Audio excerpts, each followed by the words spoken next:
Welcome back to the Matter of Facts podcast on the Prepper Broadcasting Network. We talk prepping, guns, and politics every week on iTunes, Stitcher, and Spotify. Go check out our content at mwfpodcast.com on Facebook or Instagram. You can support us via Patreon or by checking out our affiliate partners. I'm your host, Phil Rabley, and my co-host, Andrew Bobo, is on the other side of the mic, and here's your show.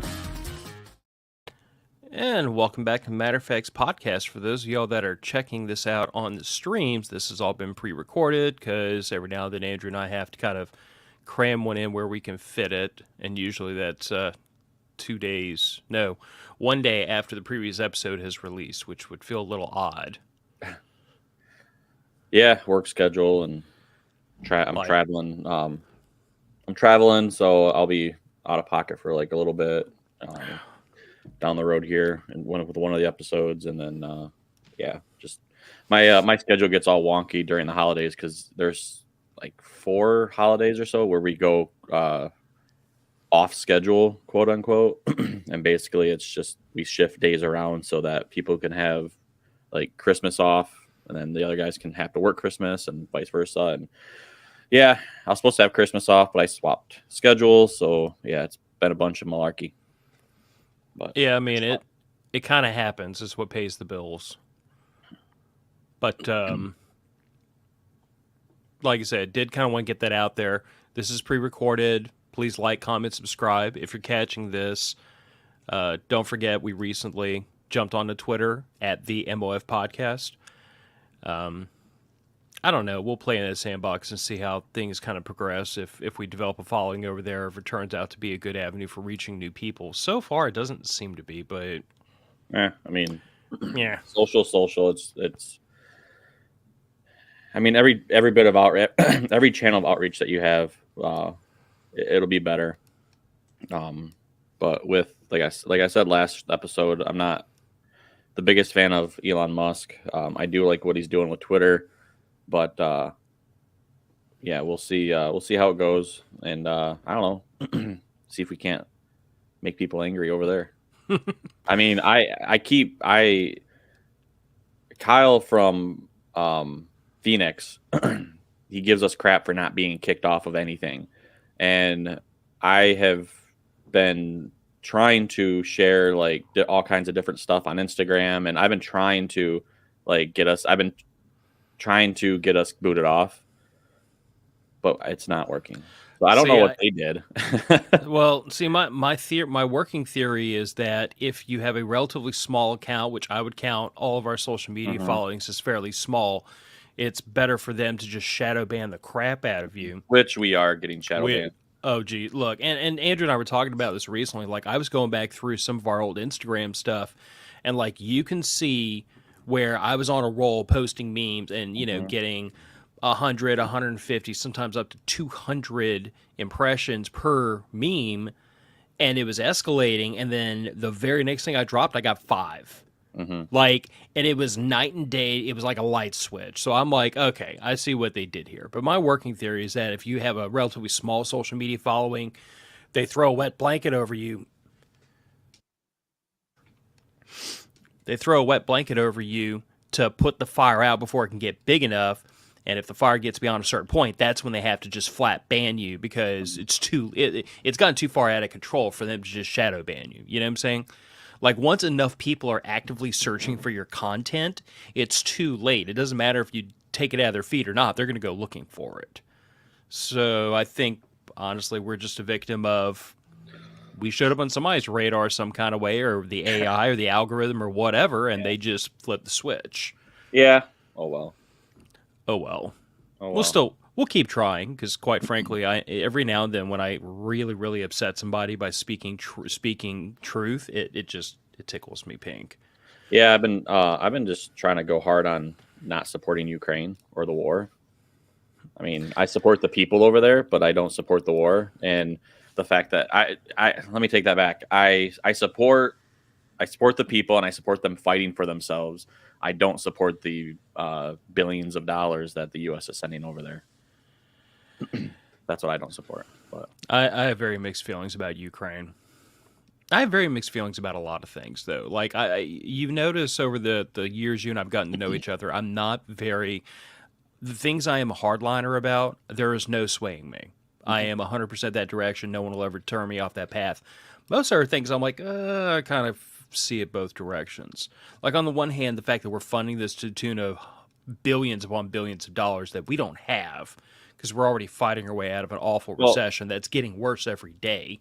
Well, the fact that they also they can't account for some of the money that they sent over there and some of the supplies and stuff. Dude, that's the DOD and the federal government right, going back to when you and I were in diapers. No, I know, but it's just funny. Like, before we go on to other stuff, because Zelensky just got Time Person of the Year or something like that, and I'm like, I didn't know money laundering. I knew money laundering could get you places, but on the front of Time magazine, that's something new. So money laundering gets you places. Because he is the money launderer of the United States. Didn't President Obama wind up being Time's Person of the Year? I think they gave him Time Person of the Year before, like, he even before he started bombing people in the Middle East. Before he started bombing children and stuff in the Middle East. I know what it was. It was the Nobel Peace Prize. Yeah, that's what it was. He got the Nobel Peace Prize for drone striking people. Yeah, you can't make this crap up. Yeah, no, it's a shit show. And all we can do is sit back and laugh, I guess. I don't know, and watch the dumpster fire, because eventually it's the billions of dollars. And that's the thing, is like, what's funny is, and this is, I know this is a meme too, that we've seen around, but it's like, what is it? The countless billions of dollars that have been lost going to Ukraine that they can't account for, the amount of weaponry and the money lost in Afghanistan at the pullout. What is it? Was it Nick Cannon has like all the kids or something like that? Which celebrity is it? Like, I don't recall. Biden's pullout game is worse than Nick Cannon when it comes to Afghanistan. So, he left so many arms over there, and like the money aside. And then on top of that, the Pentagon just was like, yeah, we can't account for like $1.2 trillion. Like, we don't know where this went. Yeah. And let's talk about the world. But they're worried about the $600 that you're in Venmo and that you're making. So apparently, yeah. So let's talk about the world we live in, since Andrew's just walked us right into it. We live in a world where the federal government cannot account for. I think if I remember right, the DoD like has lost something like, what was it, I want to say it was like a couple $100 billion that they just can't account for. They have no idea where it went. But the IRS is going to friggin' put you in prison, basically, over, a $601 financial transaction of any sort. And we also live in a world where one political party is really trying and the other party is just doing fuck all about it, trying to infringe upon our right to keep and bear arms, while at the same time they just got through releasing a convicted arms dealer. For a basketball player who kneels for the national anthem. We live in clown world, man. I'm hoping that maybe she has some more appreciation for the U.S. now. We'll see. Was that the joke? Yeah. No, the joke is, and not to bash who this person is, I guess, because she's doing it on her own. But never mind, I'm not going to go there. But anyway, for those of you, and I'm going to stop it right now. Well, not stop it, but. I know some people have noticed that I'm drinking out of a Black Rifle mug, Black Rifle Coffee Company mug. I know. I've been gifted about 15 bags from a friend of mine of their specialty coffees, so I'm working on drinking my way through that, but I am going to be switching over to Disaster. So it sucks. It sucks what Black Rifle is doing, like the political stuff and them donating to Act Blue and some stuff that's been coming out, but God, their coffee is so good. It sucks, but I've tried their coffee before and never been that impressed by it. I love it, but no. I would drag sensitive parts of my body over a mile of glass shards to get in some Disaster coffee, but especially that's not shilling for a product. Well, but it's our product. Like, I know. Now, okay, listen. I am allowed to shill for the product that we literally helped put together, and Dark Humor is, bar none, the best coffee I've ever drank. It should be, because James sent you and me, like, what was it, like a dozen different coffee blends and said, y'all pick the one y'all like the best. So, like, Dark Humor is literally, that's our baby. We built that from Oh no, conception to everything. no, so I've had a subscription to Black Rifle for years, getting a bag a month, and whatever, which has been keeping me fine. But a friend of mine, she visited and she brought me, I think, like, I want to say 15 bags of like their specialty stuff that they do small batch of, like, they get beans from somewhere different in the world and they do small batch roasts and stuff. And so she brought me a bag of like 15 different bags of this stuff. So I canceled my subscription to Black Rifle because I don't need a monthly bag. And as soon as I start running low, I'm going to start buying bulk. So if James is listening, I'm going to start buying bulk disaster coffee. So We need to get on James Butt about, because at some point he was supposed to start doing some bigger bulk bags of dark humor, and I've been telling him for a while, like, if you do that, I would order more of it, because I mean, dark humor is a little on the pricey side to make it my daily blend. Honestly, I'm looking at it. I've actually got a bag of the bunker beans sitting right over there that I could just, roast and grind my own right here on the spot. But dark humor is just something special. But anyway, yeah, it's nice. Before we get to the first of our two topics today, 11 minutes, almost 12 minutes into the show. Meh. If you're in the Matter of Facts Facebook group, I pinned a post today. Today is the 10th of December. Y'all will be hearing this later in the week. But I pinned a post today for an upcoming episode. Ask us anything. It could be a prepping topic. It could be specific questions or advice. It could be semi-personal stuff about me and Andrew if you're just curious. It is an ask us any, not crazy stuff. I've already put a couple of the goons who were likely to take that too far. I've already put them on notice that PG-13 guys, like, behave yourselves. Now, is this going to be a live show too? It very well could be. I think we should. I think we could do a live show. And then bring in the listeners that are bring in questions. But then if people have questions in the chat, so when we figure that out, I know one of the things that I've been on Phil about, and I've been trying to get better myself, is when we are doing a live show, we need to get better at advertising when, what day and what time, because of my schedule. It's just random. We don't have a set day or time. So we'll try to New Year's resolution. Dang it, starting now. we're gonna try to get better at advertising for you guys because I'd like to see more of you guys in the chat, in the live chat, asking questions and stuff like that. So. Well, I believe you and I will talk as soon as we hang up today. I think we kind of have a bead on a day, not next week, but the week after. But as soon as you and I lock in a day and a time for that, I'll get it scheduled and it'll immediately start posting on YouTube and Facebook, and we can blast it on social media. But it'll be a good time. But anyway, if you have anything you'd like to ask us, Matter of Fact's Facebook group, head over there. If you see this on any of our other socials, like on Twitter or Instagram or anywhere else we managed to shove it, you can just leave a comment on that, one way or the other. Just get us your questions, and we will happily answer whatever we feel like we can without breaking witness protection. But on to the first topic, prepper memes reactions. So I surfed the internet. I grabbed a handful that kind of came up really often in the search results. I thought Andrew and I would just go through them for not so much a reaction, because Andrew and I have probably seen most of these, but just, a little bit of brief goofing around, and then we'll get to the big topic, which is going to be most overhyped things in prepping, which I'm sure is going to turn into something. So, Burt Gummer, the original Doomsday Prepper. I'm assuming you've seen this before. Is that off of Aliens? No, Burt Gummer, that's Tremors. Off of Tremors. Yeah, no, I remember. I love Tremors. It's such a classic. It's a classic movie.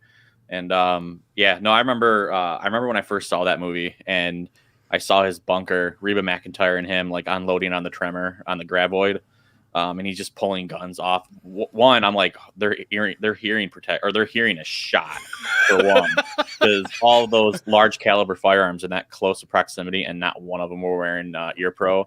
I'm like, dude, that guy's good thing. Yeah, he can't hear, but Oh, he's gonna hear something for the rest of his life. It's Oh yeah, called tinnitus, yeah. But tinnitus. no, I loved, like, I remember when I was young and I saw that, and his whole wall of guns. I was like, oh, I want that. Like, that is awesome. And then what's And now funny look is, at you. I know, right?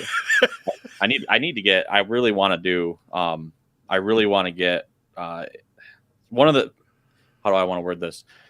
My back display. I do want to redo it down the road, and I do want to get the wall. Like, I really want to invest in the guns, the wall that you can get, and the brackets and everything. I really want to do that, and hang a bunch of guns and stuff like that. I think that'd be kind of fun, kind of cool. I'm single, don't have kids, so I really don't have to worry about it. The only thing I got to worry about is breaking and entering kind of thing.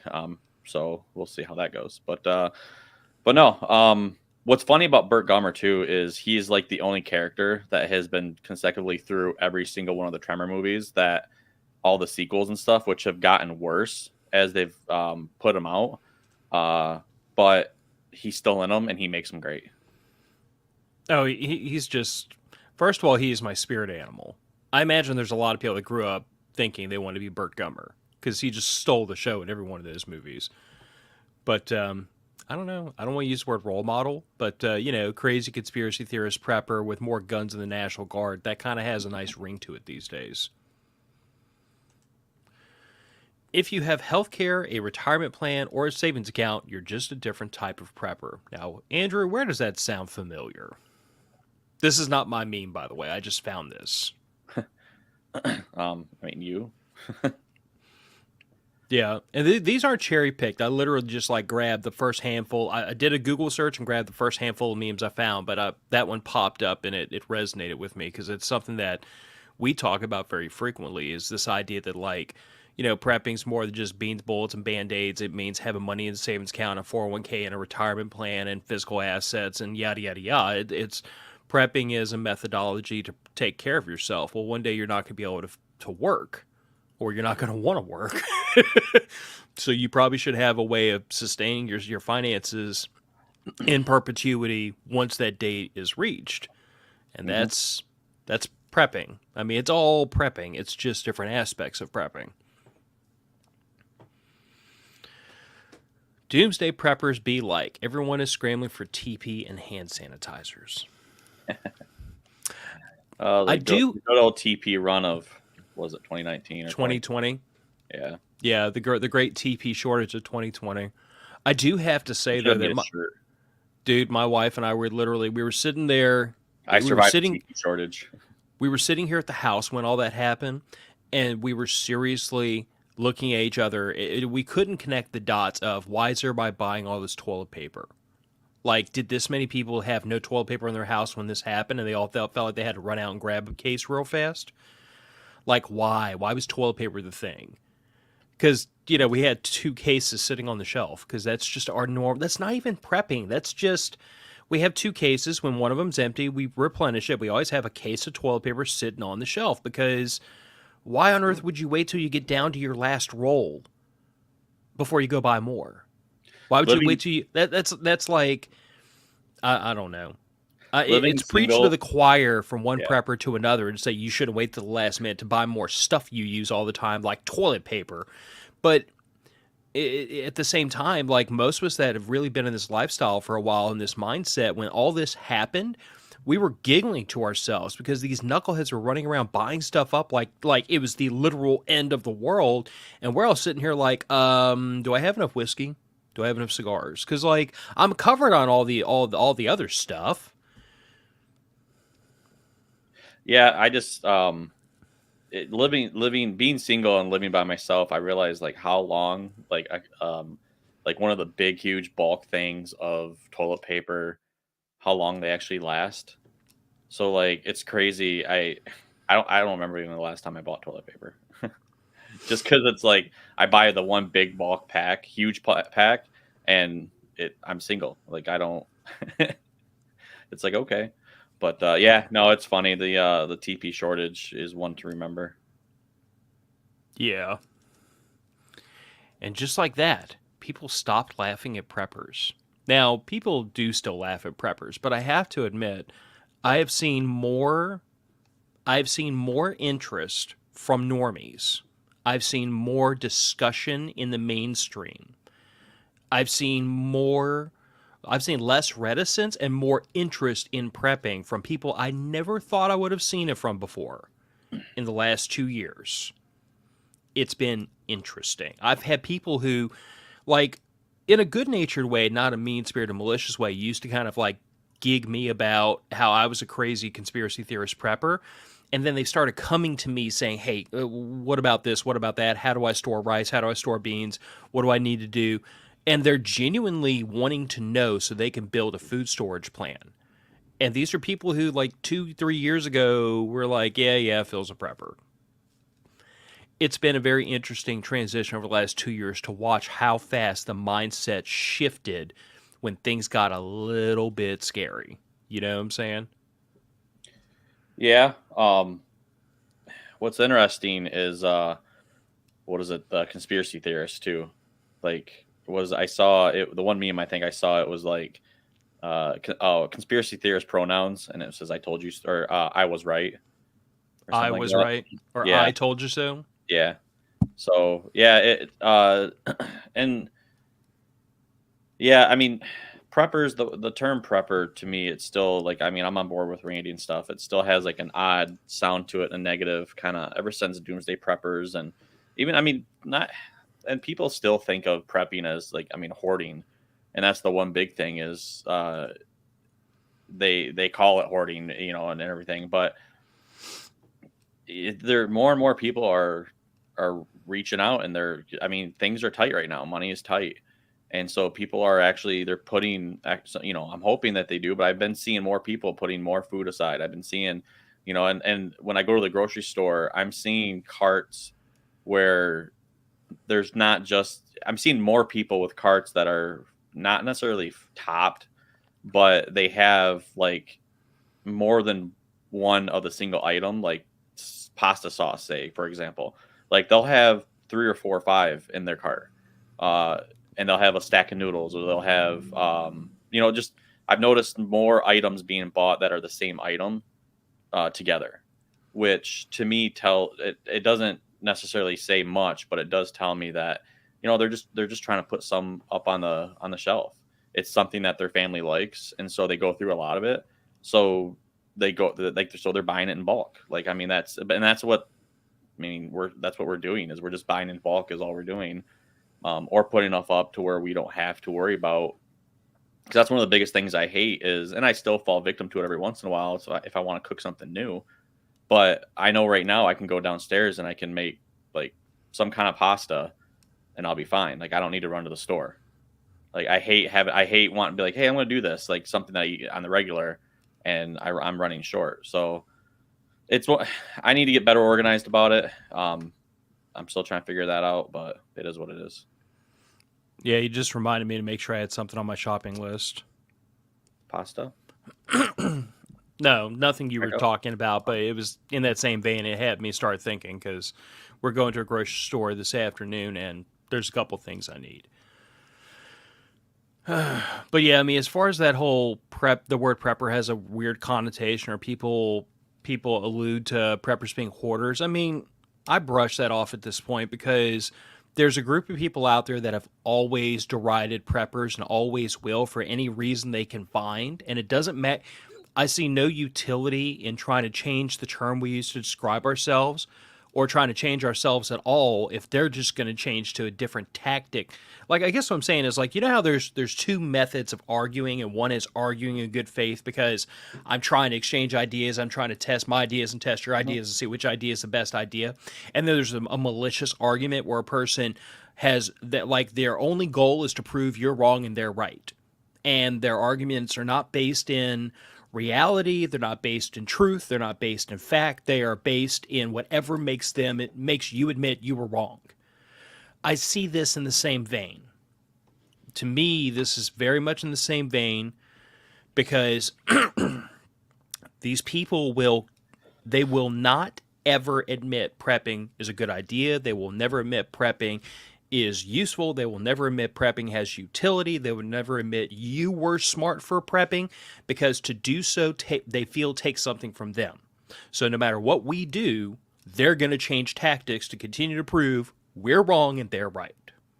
So I refuse to change on behalf of those people. Like, my perspective has always been, and the conclusion I came to a long time ago, is that most people deride preppers because they don't want to prep, but they don't want to admit that they should be prepping. So in order to guard their position that they don't want to be a prepper, they have to convince themselves and everyone else you're the crazy one for doing something that's not necessary, so that they don't have to admit they're not doing something they should be doing. You know what I'm saying? Like, it's the ultimate con of saying I want to do A, but I don't want, but A is wrong. So in order to defend my position that I want to do this thing and not want to admit that it's wrong, I have to convince everyone around me that this is now right and you are wrong. I mean, it sounds childish, but it is childish. But I mean, I've seen that from other people so many years that I brush it off at this point. You know, it's like when Hurricane Ida slammed into my house, we had a lot of problems to deal with, but we didn't have a problem about drinkable water or food. So all the naysayers out there could pretty much just pucker up and start kissing.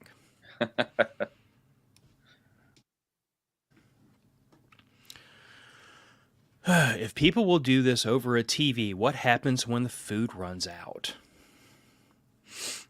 Yeah.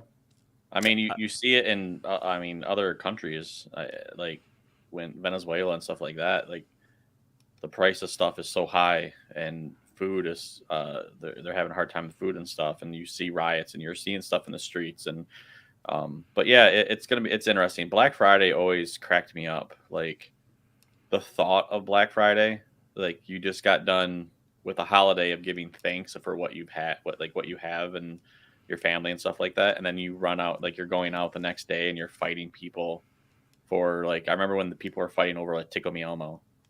Mm-hmm. Like it's crazy. And nowadays with the internet, I mean, I can find any deal online that's as good, if not better, than a store.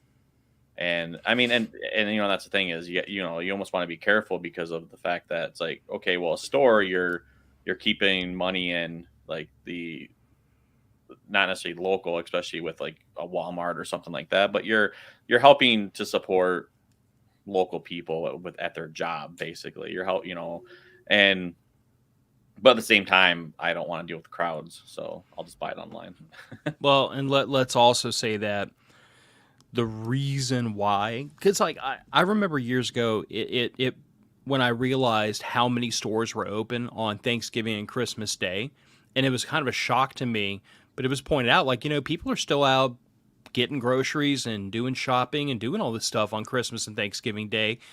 So they're treating it like it's a normal day off of work. So people are out, people have to work. And I was like, that works in the opposite, though, because if people didn't go out shopping on Black Friday because they all said, I'd rather spend time with my family and not fight somebody over Tickle Me Elmo or a big screen TV or a microwave or whatever else, then there would be no justification for those workers to have to be there at their jobs, and they would also be home with their families that day. Yeah. So it's kind of I mean, not to sound like a workers' rights, socialist utopia, you know, Bernie bro, but like, let's all take a moment to consider the fact that our shopping habits, our living habits have downstream effects. And by going out on Black Friday and doing all this crazy stuff, you're creating a situation unintentionally that is causing people to literally have to show up to work. Whereas ordinarily they would just say, we're taking the day off and we're closing the store and we're going to turn off the electricity and not burn money for no reason. Because if nobody showed up to the store, there'd be nobody there on that day. Yeah. Just, you know. The one thing I used to work retail when I was in college, and I'd always volunteer to work like the 5 a.m. on Black Friday, like get there at like 5 a.m., 5:30 a.m. so we could open the store at like 6. And I was amazed at how many people would actually come into our store because of the store that it was. But which I don't know if you ever remember like Spencer Gifts. Mm-hmm. Yeah, I used to work at a Spencer Gifts back in college, and yeah, it was interesting. So yeah, I'd volunteer to work at like 5:30 a.m. and I'd get out at like 2 o'clock or so in the afternoon, and it was in a mall. And I would get out because it was always fun for me because I'd get out and I'd go. There was a bar that was not very far away from me that was in the mall, and I would go to the bar and I'd sit there and after work and stuff, I'd sit there and have a few beers and have food or whatever, and talking to some of the like, and the entire bar, it would be just like, I mean, there'd be families and stuff like for lunch or something, but the entire bar top was basically all guys, and I got get talking to him and stuff, and you're like, so what store's your wife in? And he's she's out shopping somewhere. He's like, I got sick of walking, so I just gave her the credit card. He's like, I wanted a beer. And then, and he's like, didn't we just see you? Yeah, you just saw me at the store. He's like, oh, how's everything going? And it's like you strike up a chat with these people, and it's funny because it's just all the guys, and they have a bunch of groceries stacked next to them, and then they're like, yeah, I just gave the credit card to the wife, and whatever, the debit card, whatever, and she's out shopping. I don't want to do this.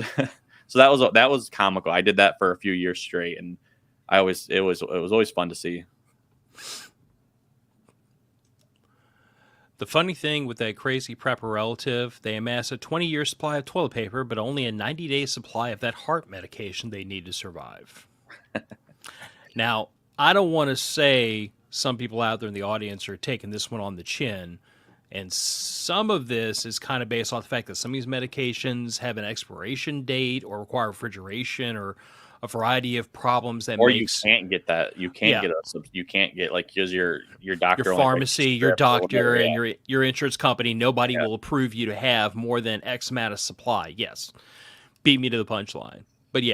But that still kind of begs the question of, you do have these people who, like, even not in this vein specifically, because this one's kind of difficult for some people to overcome, and it's impossible for some to overcome because of all the things we just mentioned. But it's the people who, like, they have a 20-year supply of whatever, but then they don't have a 20-year supply of anything else.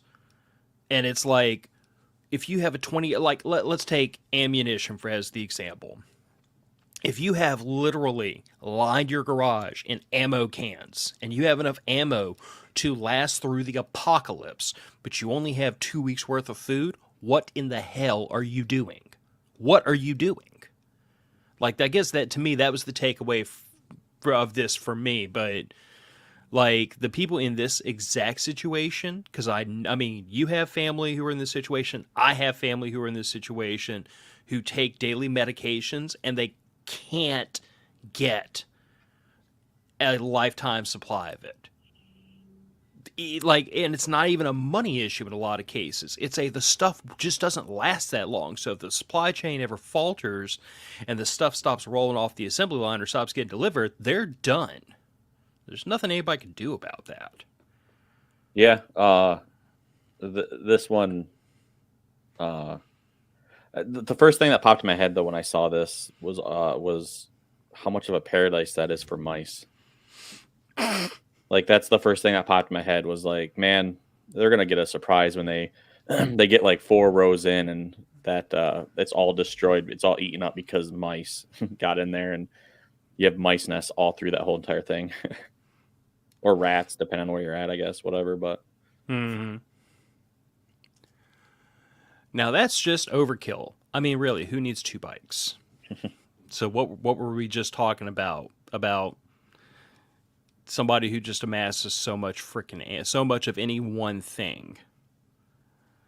The only aside I will give to this picture, because this is just a picture of, like, it looks like a basement filled to the brim with ammo cans, is if you are the ammo hoarder in your mag and somebody else is the food hoarder and somebody else is the medical supply hoarder, you see where I'm going with this? In that case, you're not just stacking ammo for you're stacking ammo for everybody, and everybody else is stacking stuff for you. So in that one case, this makes a certain amount of sense. But if you are, like, if you ever to the point in your prepping lifestyle stack this freaking much of any one thing and you don't have a similar amount of everything else, what are you doing? What are you even doing? Got nothing? No, I'm just jealous because I don't need ammo. Preppers be looking at COVID-19 hoarders. Amateurs. Well, I mean, the thing is, though, the way I look at it is, you got to start somewhere, and if it if it took the COVID-19 pandemic to like get you started on your process on your journey of preparedness, thinking in that way, then I applaud you. More power to you, and keep doing it. Um, and that's the thing is I'm nowhere near where I want to be. I started before COVID-19, but there's always those people that kind of finally take the red pill and wake up a little bit, and and that's what's going on, and that's what I'm happy. That's great. More people go into the cause, and like actually like, hey, I need to be more self-sufficient, and I don't want to rely on the government for everything, because we see how that's turning out. I mean, every person that does it is a person in the right direction. See, my only concern about this, though, is that it's the same thing you see down here for hurricanes. Before a big hurricane comes in, everybody rushes out they buy their hurricane snacks, they get their generators, they buy brand new chainsaws, they buy 3-4 gas cans and fill them up. And what happens a couple of months afterwards? It all winds up on Facebook Marketplace. Well, but that's where somebody like you, or somebody like us, where we can look at it and be like, oh, okay, well, we're gonna get some supplies for a pretty decent price. Yes and no, because in my experience, and this is very like regional where I live, because I live in an upper middle class suburb. Most of these freaking Odells, they will literally try to hawk this stuff on Facebook Marketplace for literally brand new prices. Mm-hmm. But I'm not paying brand new prices for stuff that you took out of the box, may or may not have serviced correctly, may or may not have run correctly. Like, if you have pulled the ripcord on this son of a gun one time, I'm not paying brand new prices for it. It's not happening. So that's why, like, right after Katrina, or right after Ida, I saw 4, 5, 6 chainsaws go up for sale, and what really kept me away from all of them was, A, they were either the same one I already had, or they were smaller, and I don't want a smaller saw. What I'd like to do is get a bigger saw and then put a 16-inch bar on the one I have. But it was either that, or it was chainsaws that were old, raggedy, beat up. Mm-hmm. And if I was buying the thing, it'd be a project. It'd be something for me to rip apart and rebuild from head to toe. And I know not a ton about chainsaws as far as, like servicing them, basic stuff, I'm good on. Sharpening chains, I'm getting fairly good at. But tearing one down to a bare cylinder and rebuilding it is not in my wheelhouse at this moment. So it was one of those situations where, like, all those used chainsaws weren't really doing me a lot of good. Not to mention, when you want literally brand new money for a used piece of anything, I just know I'm not playing that game. Not happening. Generators too, because most of these idiots don't understand that these generators ship with very little or no oil in them. And I've seen more than one generator locked the hell up because some idiot put it on the back porch, gave it a rip. Nope, didn't even check the oil. And an hour or two later, it's sitting on the back porch, locked up, smoking. So, I don't know.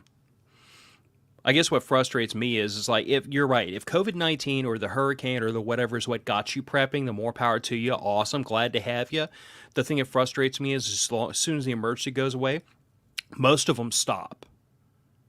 You know what I'm saying? So in the near term, when we're all trying to friggin' get supplies and get stuff taken care of, these idiots are running around panic buying everything. But the thing they could have done to prevent being in that situation the next time is to continue to build up their stockpiles and build up their resources. They don't have to panic buy the next time, and they don't do that. So they are simultaneously part of the problem this time and part of the problem next time because they didn't learn from the freaking experience they just had. That's why the way I see it is you're always going to have people that do that. If you have 10 people that an event is coming in, you have 10 people that they have nothing for supplies. They go, oh crap, we need supplies. They run out, buy supplies. They buy generators, chainsaws, whatever it is.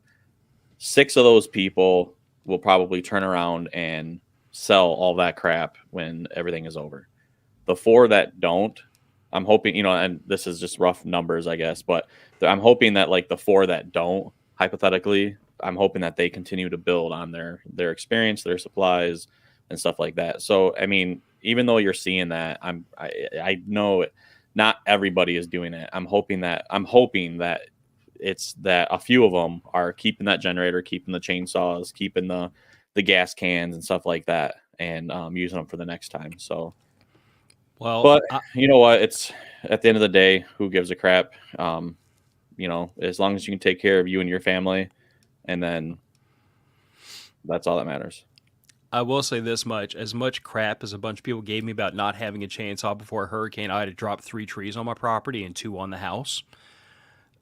Since that experience, the original chainsaw that was purchased, I now have an extra bar, 4 or 5 spare chains. I don't remember how many. I basically kept buying them until I felt like I had enough. A complete servicing kit. Well, you've got enough to where you can 2 gallons of maintenance. 2 gallons of bar oil. I think 3 or maybe even 3.5 gallons of the pre-mixed, stabilized, sealed up fuel that, I mean, it's supposed to be shelf stable for several years.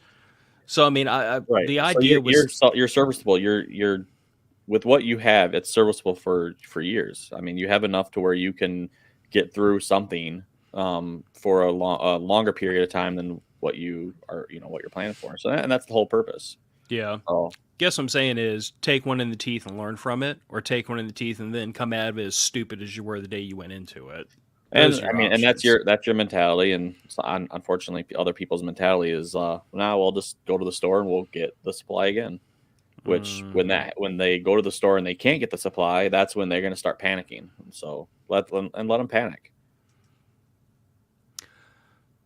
So, second topic, most overhyped things in prepping. Now, before we start down this road, I don't know if you looked at the banners. I saved the one that's going to rip your heart out for the very end because I want to build up to it. Prepping in general. No, it's not prepping in Oh, general, you freaking smart aleck. But no, like I feel like there are things in prepping that are really overhyped, and even if it's something that's really important, I feel like there's more importance placed on it than should be, if that makes sense. hmm Like indulge me. Like the very first thing on this list, MREs. And I don't find this as much from veteran preppers. I find this more from like people that are just getting into prepping, but like they think that the way to have food on hand is to buy like cases upon cases upon cases of MREs. MREs, I ate them when I was in the service. I can eat them to this day. They're not great. They don't taste great. They're freaking nutrition wise, they're like acceptable but not great. They have tons and tons and tons of sodium in them. And I feel like they have a place and they serve a function, but like I feel like there's so many better ways to build a food stock than by buying cases of MREs, especially given the price of the silly things. You know what I'm saying? Like for the price of a case of MREs, a you can buy probably enough rice and dried beans to fill 2 or 3 5-gallon buckets for the same price as a case of MREs, and it stretches much further. I mean, it's just, I guess my point of view on MREs is that I feel like there's a lot of hype around them. Like, oh, it's good enough for the military, it's good enough for me, but that's like the whole mil spec just means made by the lowest bidder kind of situation. And I just feel like there's a lot better, no matter what your metric to guard him in is, there's just better options. Like if you're looking for something that's shelf stable, no refrigeration, and quick to reconstitute, go with Mountain House or one of their competitors. They all taste a ton better. They're not dramatically more expensive. If your issue is cost, there's much more cost efficient ways to have food on hand than MREs. And if your issue is like space efficiency, MREs are not that space efficient. The first thing a lot of us used to do that, a lot of guys that did like patrol work or were living out of their bags, they would take those silly things and like they'd throw half the MRE in the trash. They take it out the bag and they would find ways to pack it into a smaller space because those big brown bags just take up so much space. What you think? Um, I think that MREs, they serve a purpose. They have a spot. I think they should have a spot in everybody's preps. I have a couple cases. I've eaten on them before. There's been times where I'm like, I don't know what to make, so I'll just grab an MRE. I like them, but the thing is though is like I do agree with you. If you I I started out like when I first got into prepping, I bought cases. I bought a couple cases. Um, Now I have, I went through and I'm starting to make buckets and stuff like that of rice and beans, and I have Mountain House and stuff. But that being said, I can't throw a thing of rice and beans into my backpack and go. MREs, even if you take them apart and you break them down and you reseal them and like throw out what you don't want, take whatever you don't want out, or even if you keep everything in, but you put it in a vacuum seal and you actually vacuum seal it down, and you can actually make them a lot smaller. And but I can take that entire. I know if I take an MRE, I know I have enough food for at least a good day. I mean, it has enough calories. Yeah, they're high on sodium and stuff like that, but they're for a purpose. But they have a lot of calories. They're not the most nutritional like packed full of nutrition, but they're calories. And when you're hiking, if you're doing something active, like you need calories. And I know right now when I was at prepper camp a couple years ago, dude, I had an MRE that saved it didn't save my life literally, but it saved me from freaking like just heat exhaustion. Just because like I remember it was that one year that it was like 90 something degrees, not a freaking cloud in the sky. Oh, And the it tents was a were packed burner. to where like I was sitting outside of the tent for an hour, and by the time I got done doing that, I felt like complete junk. I walked up to the hill, grabbed an MRE, ripped it open, and it had a pack of electrolytes in it. Dude, I mixed that up, I chugged the entire thing of water and electrolytes. I passed out. I fell asleep by the fire for like a half hour. I woke up and I felt great. Like I felt refreshed. I think And I think that's the picture I have on my computer's desktop. You were sitting in a chair like in this stance. yeah, that might have been, yeah, that might have been after I chugged like a whole thing of electrolytes and just like passed out because I was tired. My body, I just was like, I just want to relax. But they serve a purpose, and I mean, Mountain House are nice. They're compact. They're a lot more compact. They do have high sodium, and they do have a little bit more nutrition, I think. But again, do I want to stop and boil water in order to heat up a Mountain House and to cook a Mountain House up? No, if I want to keep moving, I'll take a MRE, rip it open, and it has stuff that you can eat. You can eat cold. So, as much as like they are hyped up quite a bit, and there are other alternatives. But I think that if you think about prepping, if you think about the whole two is one is none thing, and you think about just your food preps and everything, I would start with MREs or Mountain House, and then you build on top of that. And because then it's like, okay, now I have buckets of rice and I have buckets of rice and beans. Okay, from that I can't unless you take and you pop one and you make it into individual packets. I can't just throw that in a backpack. So okay, well, what can I throw in a backpack? Mountain House. Okay, well, if I don't want to stop and heat up water, okay, well, MREs. Like, so they do serve a purpose. But I mean, I see what you're saying because they're a good staple. I think they're a good foundation to start to build off of. It's a tool in the toolbox. Yeah. But it's not the only tool in the toolbox. No, it's not the only tool in the toolbox. Yeah, it's just, I mean, just like with everything, like looking at your list of stuff and everything, just like everything that is on the list, it's a tool in the toolbox to where if you can do it and you can get it and achieve that, that's awesome.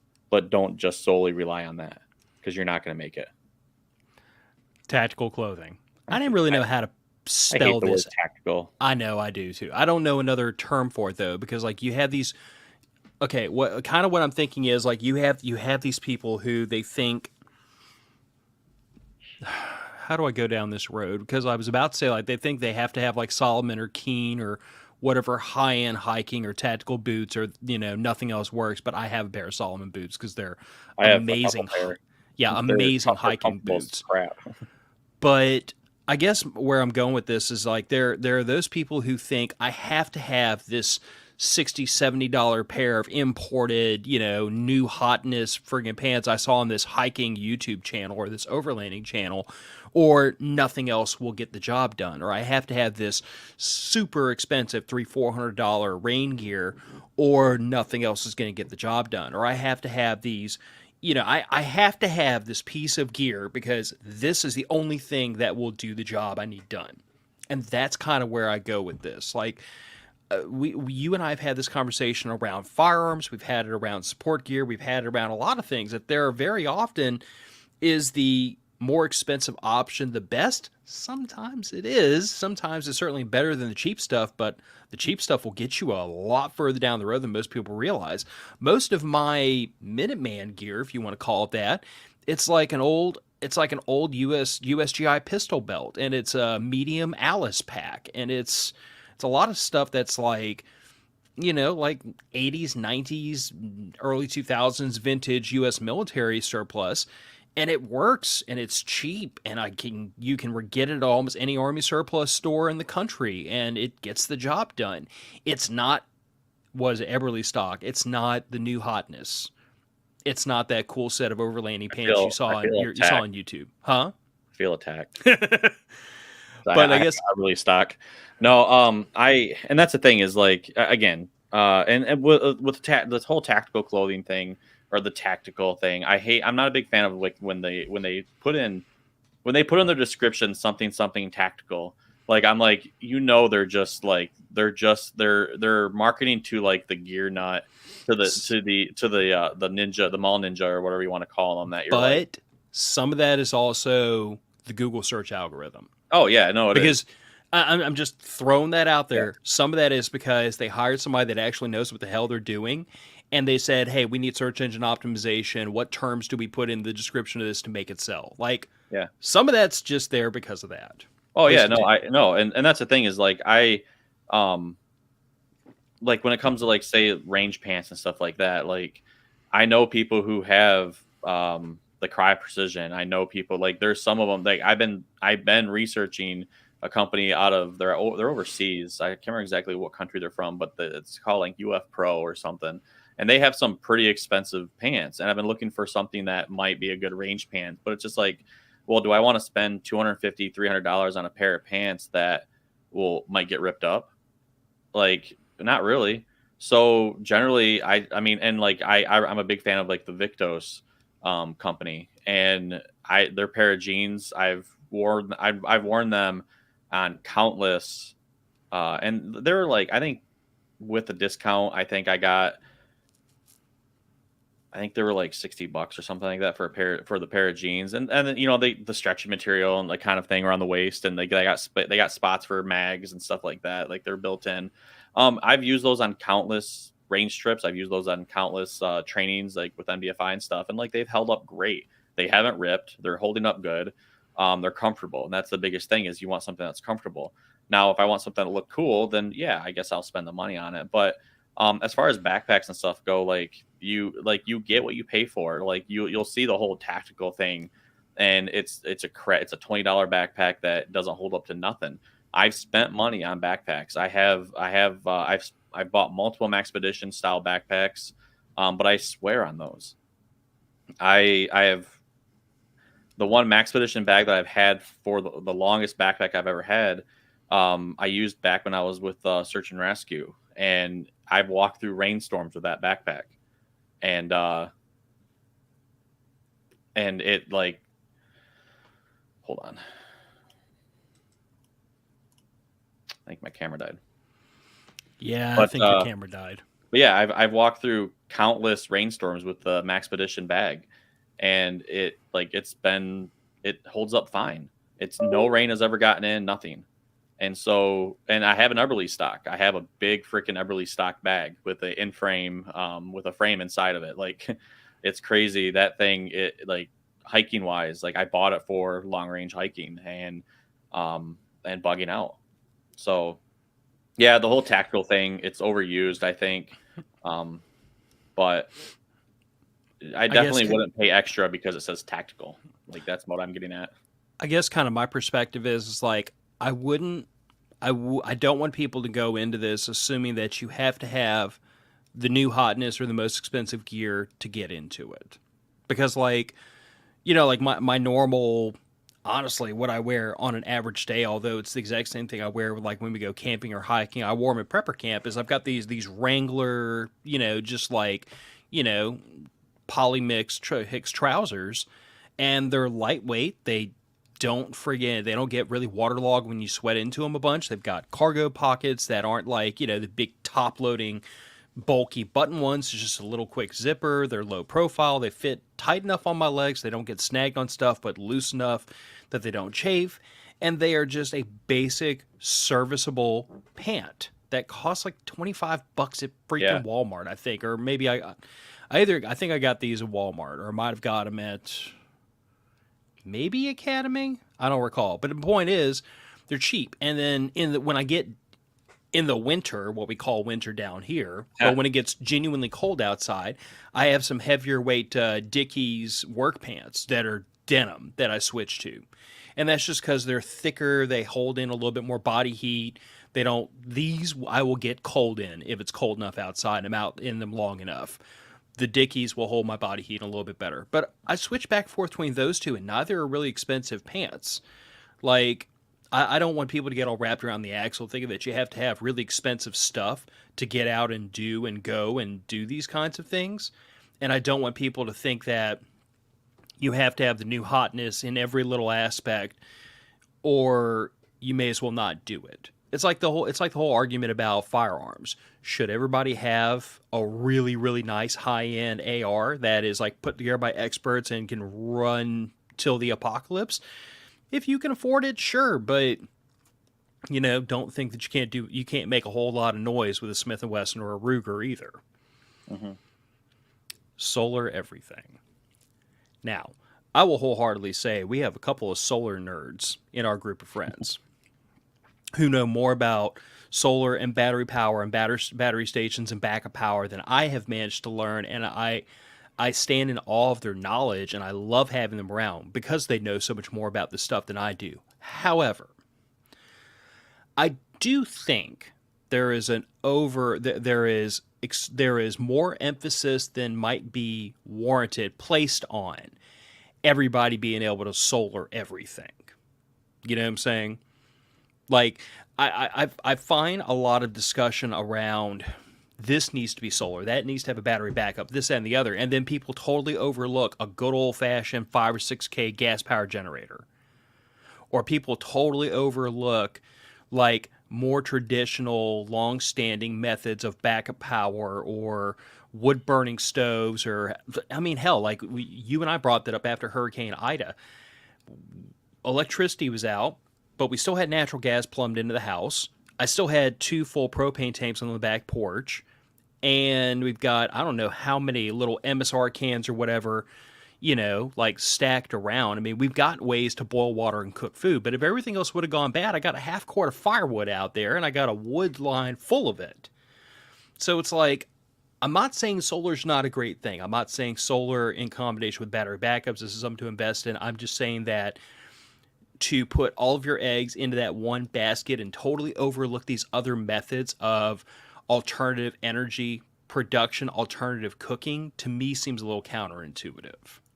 Well, just like what we said before, it's a tool in the tool chest. Like that's what solar is. I would definitely not put it up and rely 100% on that, because where I'm at in Michigan, I have a but I have a like one of the lights on the side of my house, underneath the one door I go into. It's a solar light, and summer it worked great all through the summer. As soon as fall hit and the clouds started moving in, and now it's getting colder and winter and stuff like that, that thing is hardly ever on. It never charges. It's just because of the clouds. Michigan is terrible for solar, especially in the winter. I know. Now, that being said, I know people who have solar and they make it work, and it works great for them. But they have backups. Like they have backups to that solar. So Just like everything else, it's a tool in the tool chest, but just don't rely. I wouldn't put all my eggs in the basket, and I'd do something different, or I would not do something different, but I would just have backups, Yeah, and a lot the reason why my backdrop looks the way it does right now with half the stuff taken off the rack is because I've been doing some testing with this ice coat fridge I just got in combination with this Jackery. Mm-hmm. That's going to have to be a future discussion because I've found something interesting that I'm still kind of testing to figure out what exactly is going on. The short version is the two of them are having a little disagreement, and I have a working theory that probably this afternoon, actually, I'll have a couple more data points, and I might be able to put together a working theory as to what exactly is going on. Yeah. But this is, the old adage of why we say test your freaking gear is because if I waited until I got out at a campsite and then ran into this problem, I'd have a whole new set of problems, like a whole fridge full of freaking stuff that's going to spoil if I can't get the problem worked out. As opposed to I'm doing this in my office and I have a problem and it's frustrating and I need to figure it out. I need to figure out a way around it. I need to figure out how to make these two pieces of gear cooperate together, but it's not an emergency because it's testing. Right. But the other thing is, like, I know from using this Jackery before several times is like the best use case for, at least for this Jackery. Now, there are other solar setups that allow you to put more solar panels on top of the solar generator. If you're building a DIY system, sky's kind of the limit. You can pick how much power production you want to enable via the number of solar panels you have wired up versus the amount of storage capacity you have in the way of batteries and the equipment you need between those two ends of the cycle and the size of your inverter, because that's going to determine how much power you can pump out of the batteries into your equipment. But those things are all in flux. I guess I would just say that, like, the thing I caution people about when it comes to solar, and this is not to turn anybody off of it because solar is a great thing to have in your preps, is I would pay very close attention to what your power requirements are and what the reasonable likelihood is of you being able to recharge your equipment based on the number of solar panels you have. Because I can tell you that with 200 watts worth of solar panels on this Jackery, knowing that Jackery caps at 145 watts incoming. Doesn't matter how many solar panels you put onto it. That's what the solar charge controller will tap out at. Now, that might seem like a little bit of a waste, but in my experience, in anything other than like perfect, screaming hot, awesome sunlight with 200-watt solar panels, we were seeing about $110, $120 incoming. Like, that's reasonable with a little bit of cloud cover and suboptimal alignment and everything. So if you have a 100-watt rated solar panel, I'm going to tell you right now that unless you're in the middle of the Arizona desert, you probably can reasonably expect 50 to 60% of its rated capacity coming out of it. Size according to that. And if your normal power usage for your fridge and your whatever, your fans to keep cool during the day, like if you're off grid or if you're boondocking or anything like that, but if your normal during the day power requirement is say 150 watts an hour, 150 watts for an hour, then you had better have at minimum double that in terms of solar capability. And since we've already said these panels are maybe 50 to 60% efficient, assuming the sun is out and it's not raining its butt off, by the way, you better have double that on top of double your power requirement, because you not only have to power what you're powering, but you have to put juice back in the batteries for when the sun goes down. It's just, I don't have an issue with solar. I have an issue with people that go into it and think, I buy the solar, I put it on the shelf, it's done. Because it doesn't work that way. And I think that, I had this conversation with somebody really recently they were all wrapped around the axle about solar this and solar that. And the thing that they were trying to power was like really not pushing it, but it was kind of a big thing to rely on a all-in-one type of solar generator like a Jackery or a Blue Eddy or an EcoFlow or any of the others. Like, they would need a pretty big one to power this thing reliably, given the fact that I believe you need to have 4 times the power of the thing you're trying to power. Double so that you can power it plus recharge your battery, and then double again in case you have one day of just crap weather for solar use. So, bearing in mind kind of my yardstick and how that works, I recommend to them, like, why don't you just look at getting like I mean, like a little 2,000 watt Honda generator and 5 to 10 gallons of gas would do that without breaking a sweat.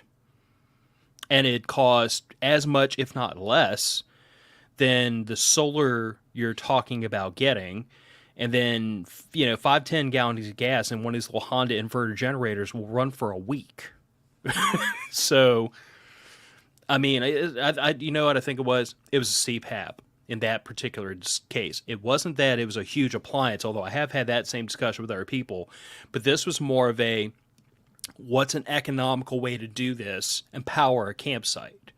And a lot of people were like, well, in that price range, you could DIY build it yourself. You'd have to spend money to buy one. And then you have these compromises. And I was like, just get a little bitty inverter generator and 10 gallons of gas and you're done.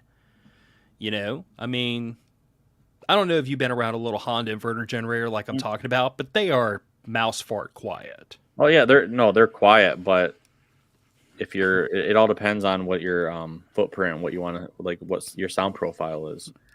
I mean, if you're trying to be completely silent, even a little Honda generator is going to put off too much noise. But if it's better than an actual full size generator, then yeah, get the little Honda. But yeah, it all depends on your footprint and your sound footprint and stuff. But no, I like, yeah, my dad's got a little Honda and that thing is awesome. I will say that like the little Hondas, they're very, very quiet. My 5K, you can hear that thing for like a mile and a half. It is so freaking loud. Oh yeah, no, they are loud. But yeah, the Hondas, I mean, yeah, no, like I said, it's considerably quieter than an actual like full size like 5,000-10,000 generator. But again, if you are trying to be completely quiet, nothing is going to beat solar. I mean, it's super quiet, or a generator, or like the battery bank you have behind you, like a Jackery or something. So, but yeah, no, it's a tool in the tool chest, just like everything else. Homesteading or bust. This one hurts me because like I want a homestead, and I would venture say like 80% of the people we're talking to right now want a homestead. Homesteading is the goal for a lot of people. Mm-hmm. But it's expensive. Well, even above and beyond, even if you don't have and they have to have the space and stuff. So and right now the cost of land is just so freaking out of control in so much of the country that like it is a pipe dream for a lot of people. But the reason I say homesteading is overhyped is because I've met more than a small handful of preppers, more than a small handful, even people that we count as good friends of ours, who sometimes fall into this trap of, if you don't homestead, there's no point in prepping. Like homesteading is the only method of prepping that makes sense, because eventually you're going to run out of everything. You have to be fully sustainable. You have to live off the land.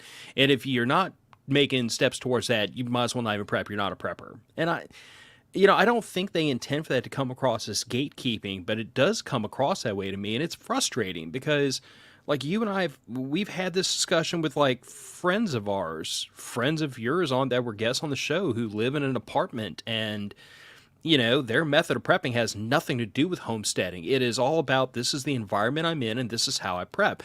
We have friends of ours from the PBN network that currently live in a large city, and they are, I believe, renting either a duplex or a small townhouse, whatever the situation is. Their room they have in their own living space to prep is already limited. And the idea of being able to homestead where they're at is just ridiculous. They're making steps towards homesteading, but right now, right here, it's not possible. And there's so many people that live in the cities, in the suburbs, in apartments, and the idea of them being able to homestead is an impossibility. Yeah, it doesn't work. And with where a lot of these people live, they're where they would have to go to be able to get land to homestead is so far away from their jobs, their families, their whatever. It just doesn't make sense. It's like it goes back to this idea that, is homesteading an awesome goal to have? Absolutely. It's my goal. I want that in like 8 to 10 years if the world doesn't go ballistic in the meantime. But the idea that is the only way to prep frustrates the hell out of me. Yeah. No, I mean, and that's the thing is like homesteading, I think is the goal for a lot of people just because the idea of having, even if it's like 5 to 10 acres and you have your house somewhere on that property and then you have enough land to where you can have some sheep, goats, all that crap. Like, I mean, the ultimate homesteader, like, yeah, that would be awesome. But I guess when I think of homesteading too, is I mean, I wouldn't necessarily I wouldn't necessarily call it like really homesteading, but with people who live in apartment complexes in the city, I mean, like myself, I have a small side yard, which is awesome for mowing because it takes no time at all. But I mean, it's not big enough for a full size garden, but I'm going to put some raised beds. My goal is by next summer to have the supplies to put together some raised beds so that I can start planting some vegetables and stuff like that, and not have to rely going to the store all the time. I have a spare room that I'm almost thinking about trying to see if I'm trying to make it into like I was thinking about maybe trying to make it into like a mini like little grow house for vegetables and stuff like that for year round, like a little greenhouse, I guess. It would take a lot of work. I think I got to research it more, but it possibility, it's possible. So it's just taking your space and utilizing your space to how you see fit and how you can utilize it. I mean, it's like, the people who are in apartments, if you have a balcony or if you're on the second floor or whatever, if you have a porch, whatever it is, throw some planters on out there with with a little bit of vegetables. Even though you can't grow a complete year's worth of food for 2 or 3 people out on the porch, at least you can grow enough to where it can get you by for a short period of time without having to run to the store all the time or rely on that. So, I mean, you just got to work around it. It sucks. I definitely feel people's pain when it comes to that. But just try to figure out how to use your space that you have. Now I rip Andrew's heart out. Not really. Guns are overrated. You're such a jerk. You've been a contrarian this entire time, and this is the one time I figured I'd rile you up, and you're just like, whatever. Guns are bad. I'm for all the gun control. Okay, right so there? Now I need to find a new co-host. I'm gonna turn you in for the red flag law. So. Oh, then let me get the stuff that'll really get me in trouble and put it up on the camera if we're gonna act like that. Yeah, right. No, I think. Yeah. Let me frame this before I cut you loose. I think the trap a lot of people fall into is not that. Like, we all agree you need to have a method of self-protection. I think guns are a great way to do that because pepper spray and brass knuckles and nunchucks and all that are crazy shit is just not near as effective as high-velocity lead injections and convincing a person to please stop effing with me and trying to hurt me and leave me the hell alone. However, I think people fall into two traps with this. First of all, is they get into this trap of, I need ammo. I need like all the ammo. I need to line the walls of my house in ammo cans and have literally enough ammo to outlast the apocalypse to the detriment of all my other preps. And the other thing people tend to run into is I am a proponent of, if you're going to have a firearm, it should have a use case scenario. Like, it should fit a need within your plan. And I apply that methodology to a lot of things. I don't buy stuff willy-nilly. Whether or not you agree it's a legitimate or reasonable need, it at least has it. Like, I built a use case scenario, and then I said, what fills this box? And I feel like firearms have to have that. Unfortunately, I feel like sometimes people get into they get into the tailspin of all these really weird, tiny little niche boxes, and they wind up just buying more and more and more guns to fill all these really tiny esoteric, uses. Like, well, if I had someone try to engage me from 1,275 to 1,300 yards, I need this one gun. If it's from 1,300 yards to 1,350 yards, I need this other gun. And all this silly little stuff where they wind up amassing tons and tons and tons of guns, when the truth of the matter is about 4 or 5 would have done them just fine. And then they could have spent the rest of the money on more ammo, more training, more food, more water, more something that would make more sense to make them more prepared. Unless you're Andrew and you just like collecting guns, then by all means. Yeah. No, I mean guns serve a purpose, and I have my carry guns. I have my self-defense shotgun finally. And there's times where I've bought something and it's not that I needed it and it doesn't fill a niche, but it's just I wanted to spend money and I wanted a gun, and so I found a gun to buy. I mean, my AK. I've been wanting an AK for years, and unfortunately, I can't afford a genuine Kalashnikov, and I can't even get an actual full auto one that you should be able to have anymore. So you know what? Palmetto State Armory had the reviews on them were great. The new generations were performing really well. Found one at a good price. I was at work, and one of my old coworkers, now he left, but one of the coworkers at the time was like, "Just buy it." And I was like, "Oh crap, you twisted my arm." So I did. The flamethrower that I bought it for one of my best friends got married, and I was like, "Hey, if you have the bachelor party at the house I used to live at, I'll buy a flamethrower." And he goes, "No, you won't." I'm like, "Bet me." And so he's like, "Okay, fine." I was like, "Crap, now I need to buy a flamethrower." So I bought a flamethrower. Like certain crap, like there's stuff that I'm like, I definitely didn't need to buy, but I don't. But I will say that flamethrower comes in really handy for lighting wet campfires. Don't Yeah. ask how I know that.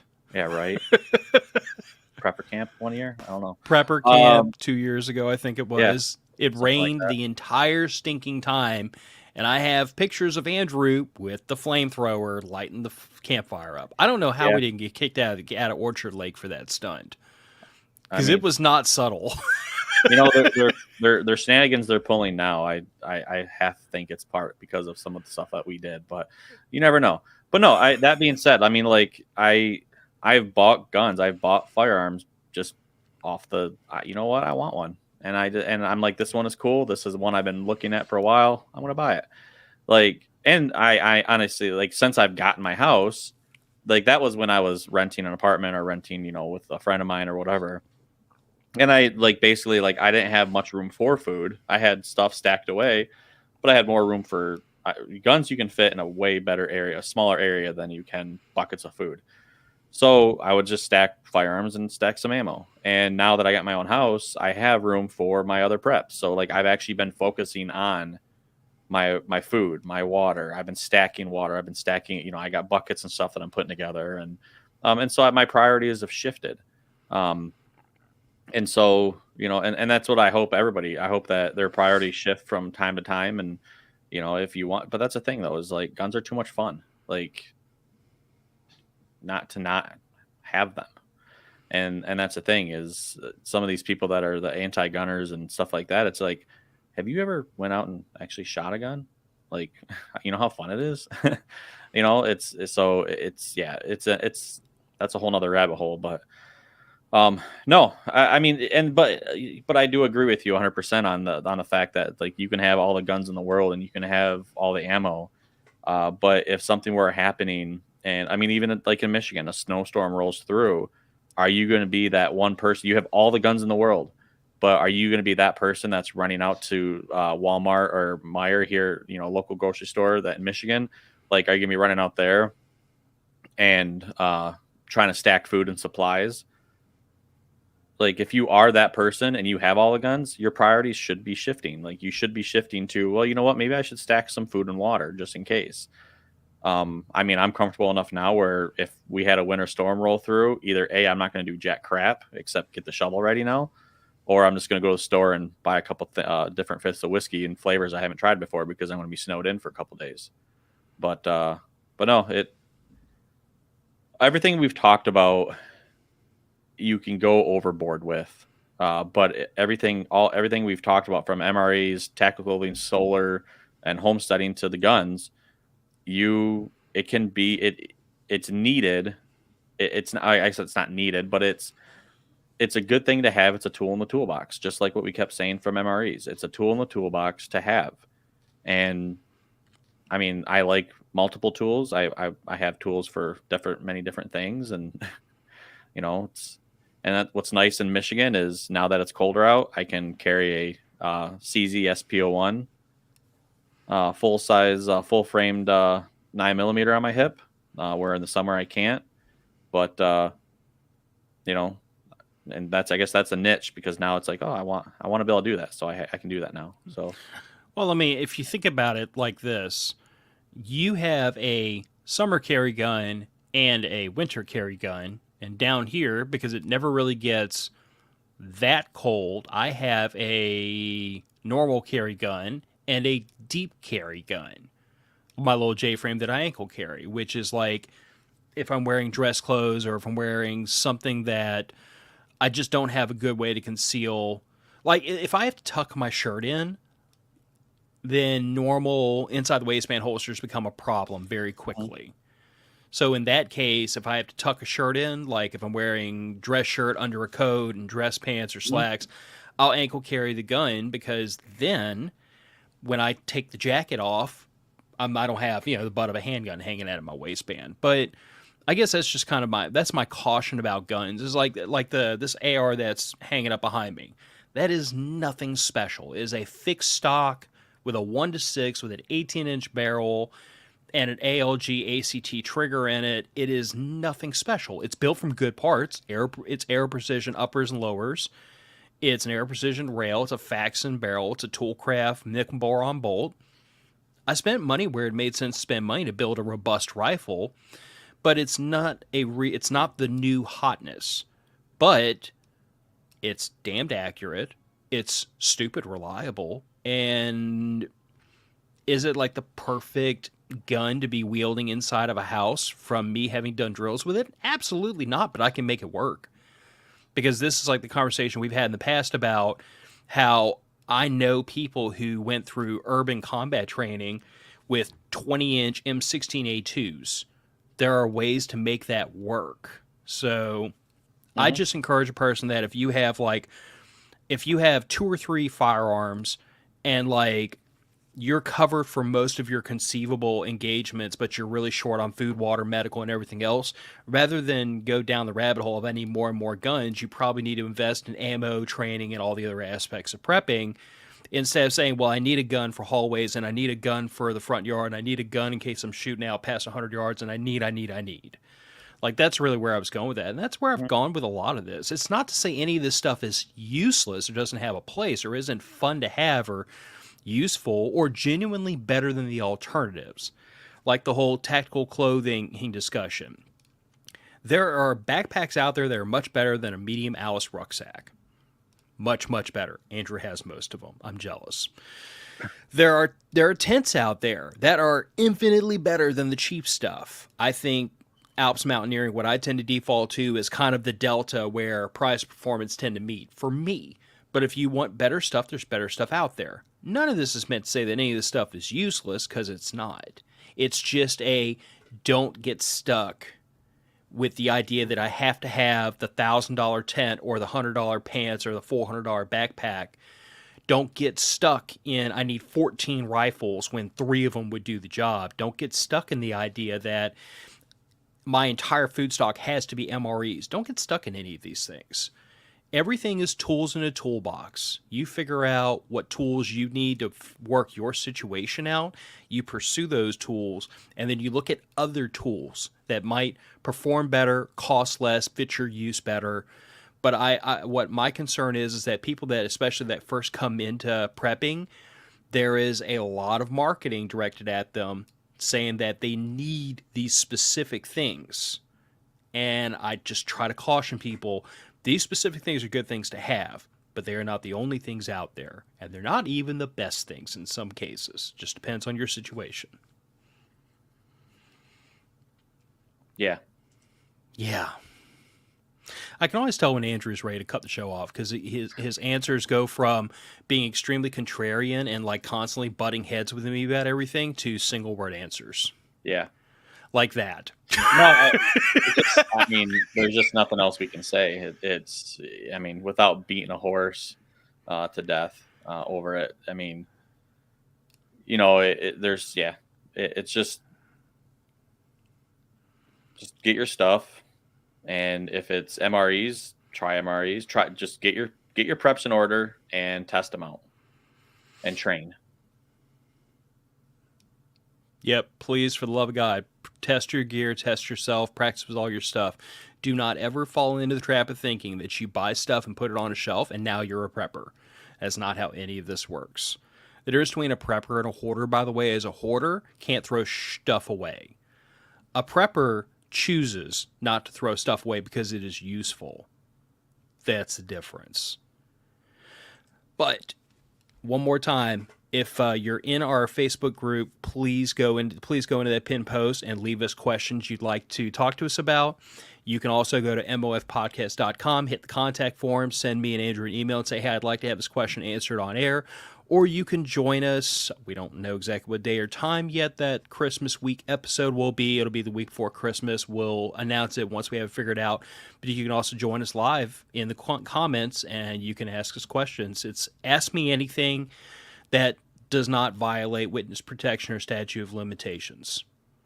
That seems like reasonable guidelines to install, because some of these freaking maniacs will take this way too far. But Matter of Fact's podcast heading out the door. Say goodnight. Good night.